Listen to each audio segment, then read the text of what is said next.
The battle over flock traffic cameras moving from community meetings. The majority of people do not want to be filmed. Please do the right thing.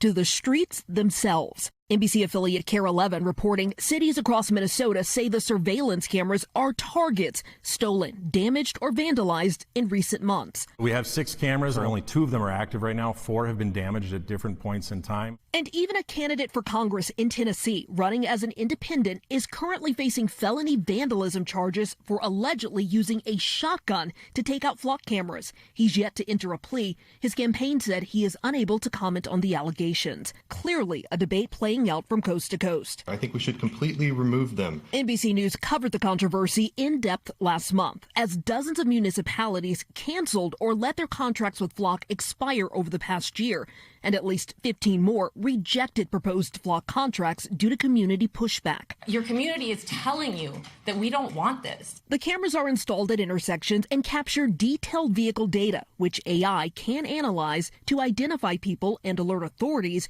who say it's an important crime-fighting tool. But critics argue they go too far. You know, I'm all for putting the bad guys away. I've got a wife and baby at home, so I understand.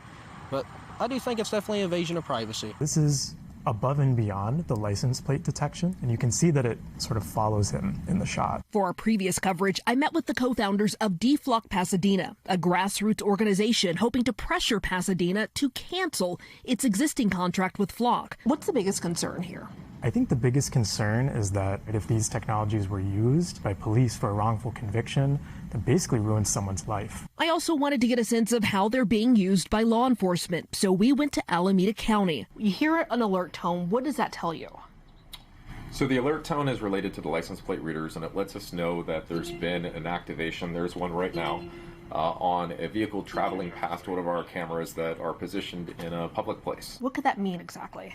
It can mean a number of things. That camera network is hooked up to the Department of Justice, so the stolen vehicle system.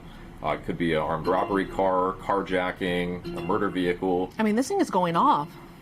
We get a lot of alerts in this county. While it may receive information from federal law enforcement, Alameda County insists the data isn't flowing the other way.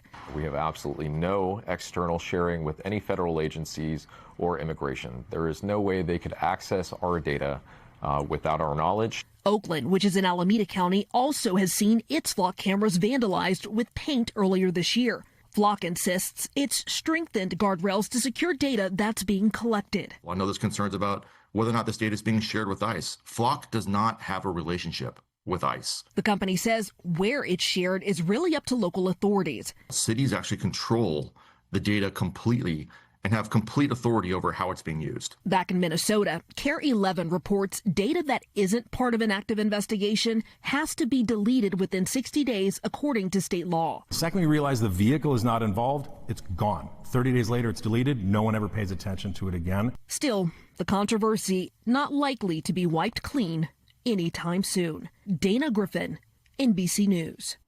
We thank you for watching, and remember, stay updated on breaking news and top stories on the NBC News app or watch live on our YouTube channel.